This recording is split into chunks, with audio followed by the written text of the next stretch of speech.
Hello and welcome to another accounting video. Today, Accounting 2 Jan 2013. Question 4, which is essentially just a statement of changes in equity.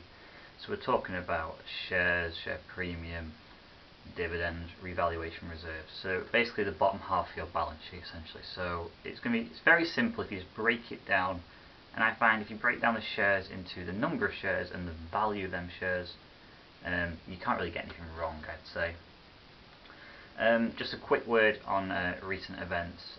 I know you've all had exams, and I understand the amount of emails and requests I've had recently, but I've had my own exams as well, so I've just been a bit busy recently. So sorry for the lack of responses to emails and lack of videos, but I'll be back on it soon with a few more videos. So today we're going through Jan 13, so question 4. So essentially we're just given the data for the bottom half of the balance sheet without liabilities obviously, and we've got a few events over the past year which is obviously going to change this data here. So this is January 2012 and we're going to see what happens by January 2013 or December 2012, however you want to think about it. So we'll just jump in straight to the question and then refer back to the data we need, because there's no point in just reading all the data because some of it's needed later on. So calculate the dividend paid in February 2012. So we're certainly going to need this data here, because we want the amount of shares and we want also this data here. So during the year ended 31st December 2012, the directors approved the following actions. So February, this is the dividend, so this is the right amount of piece of data. Payment of a dividend of £1.50 per share. The dividend was paid on all shares in issue on the 1st of January 2012, and we know the value of them shares at the 1st of January 2012, so we just need to work out how many there are of shares within that 1,250, times it by the amount of dividend per share, and you've easily got your answer. So if we work out the number of shares first of all,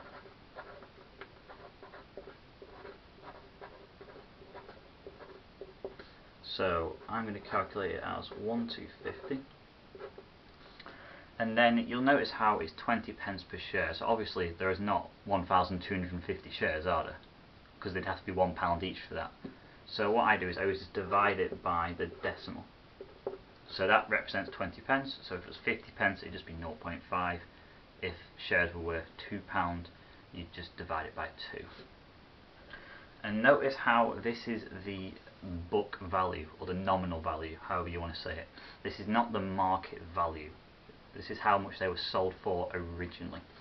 So 1,250 divided by 0.2, which is the same as just 1,250 times by 5, is 6,250. So that's the amount of shares.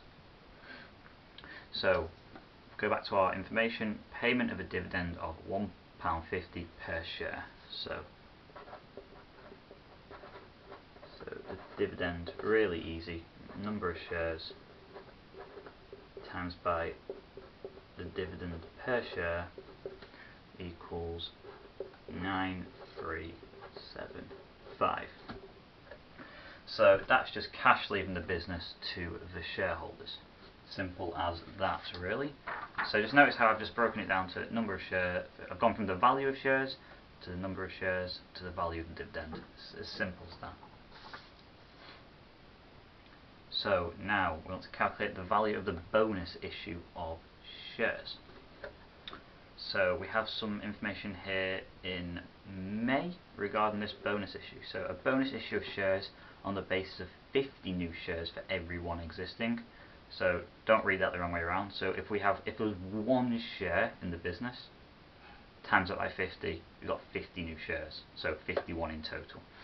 The reserves were maintained in the most distributable form. So we can, that last sentence, the distributable form, we can deal with that later on. I think that's part D. But right now all we care about is this 50 for 1 deal. So let's start off, let's just simplify it. So the number of existing shares.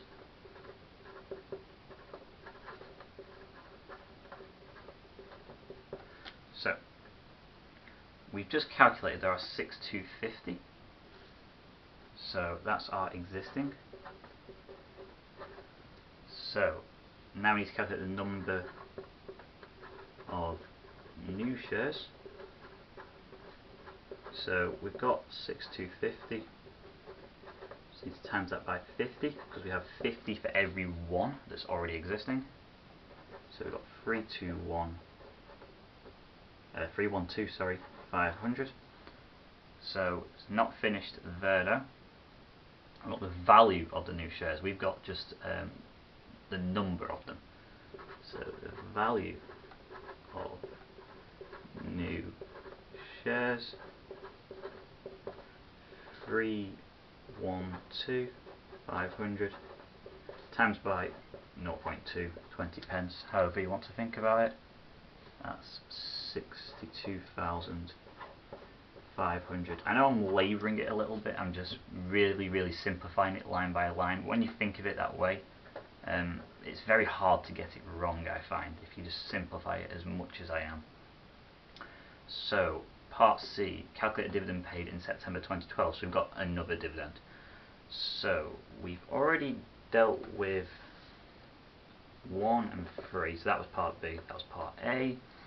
Revaluation, that's later on, don't worry about that. So, September, payment of a dividend, so this is what we want right here.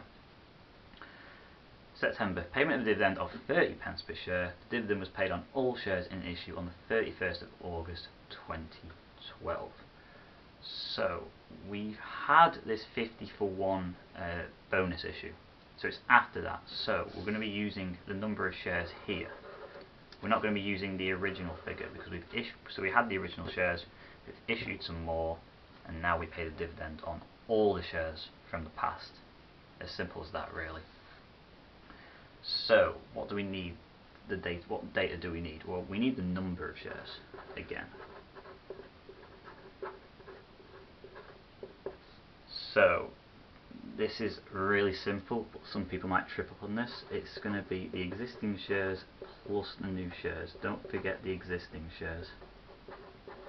So like I said earlier, if you had 1 share in the business and it was a 50 new shares for 1, you don't have 50 shares at the end, you have 51, because you have 1 plus 50 times 1.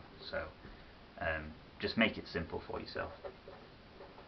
Write down everything. Obviously, when you're doing your exam, I recommend you write down everything you can if you have the time, because you never know what's worth a mark and what isn't. So we got the number of shares, we know what the dividend per share is, which is 30 pence. So we just do the number of shares times by the 30 pence, 0.3.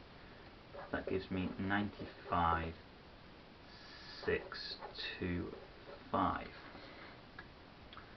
So I'll just do a quick summary of these questions. I've still got one more question, but so just notice every time I get the number of shares, I have the value of the shares, and then I calculate how many shares there are, and then the dividend upon them shares. Same case here, find out the number of shares, and then the value of the dividend based upon that.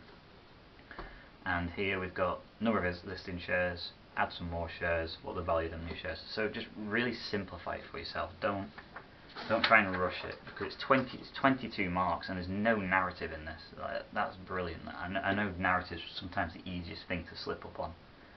It certainly was for me, because I just hated doing it. But when it's all numerical like this and it's so simple when you think about it, there's no reason why you can't get 22 out of 22, really. So, statement of changes in equity. So as I said earlier, we've got the data here at the start of the year, and there's a few events, and then we have the end of year. So I've just laid it out so I don't have to waste your time writing things out that you already know about. So the revaluation, I think I'll do first. Well, yes, I'll do it first. So I've not dealt with it yet. It's this thing here. So revaluation of the non-current assets of the business resulted in an increase in the value of the assets of £150,000. So basically, some person has come in and looked at our assets and said they're worth more than what we have them written down as. So imagine in your T accounts it says this building's £100,000. We've now found out it's worth £250,000. So it's just gone up in value. It's as simple as that. So we're going to credit our revaluation reserve, so increase it, and then the opposite transaction is debiting your non-current assets, so equal and opposite. So, bonus issue. What do we do here? Okay, so we've obviously issued some shares and made some money off that. No, sorry, we've issued some shares at a value. So the value of our shares have gone up essentially. So what has happened here? Well, the value of shares has increased by 62,500. So just put that here. And then what I said earlier, the reserves were maintained in the most distributable form. So we've just given away shares. So we can't just do that. We need to find the cash somewhere to cover for that. So we need to find this amount and take it out of here. So the first thing you always take it out of when you do an AQA exam is the share premium. If you go onto university, you'll find that it's very much different, but for the sake of your exams, take it out of the share premium first. So obviously this will not cover the full amount of the bonus issue, so we have to wipe that to 0, and then we have to go onto a different account. So we do 62,500, take away 25,000, we've still got 37,500 to find somewhere else, and we take that out of here. So now we have a 0 sum essentially. Now, profit. There's a little bit of additional information I haven't mentioned yet, but you'd expect it every year, wouldn't you? You do an income statement every year, you're going to have profit or a loss every year. So, the profit for the year ended was 356,840. The directors have made a provision for tax of 71,368. So, we need to take that tax away, don't we? We're going to have to pay it, and tax comes out of our income statement. It's an expense.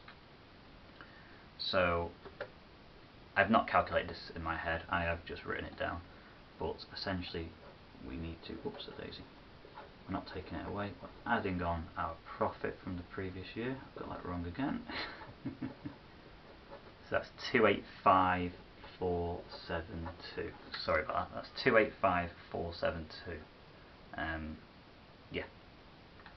Okay, dividends. You might think doing 2 rows is a better idea, but when I did it, I did 2 rows and I looked at the mark scheme and I was wrong. You have to do it as 1. So if you're ever given 2 sets of dividends in different months, find the values and just put them into 1 row. Don't do it separately like I did. So we've got our 2 dividends here, here, add them up, that's 95,625, and just take that out of retained earnings, because we've paid out cash, haven't we, essentially? That's all we've done. It's just cash leaving the business and going into the shareholders' hands, so we're taking out retained earnings. As simple as that. So now we're just going to total these up. 63,750. We wiped out the share premium account with the bonus issue. This one comes to 112,500. So we had the revaluation, and then we had to take a little bit away because of the bonus issue. And then we've had the retained earnings at the start of the year. We got a bit of profit from our income statement. Then we've taken away some cash because we paid some dividends. So that's still gone up. 103,219,7.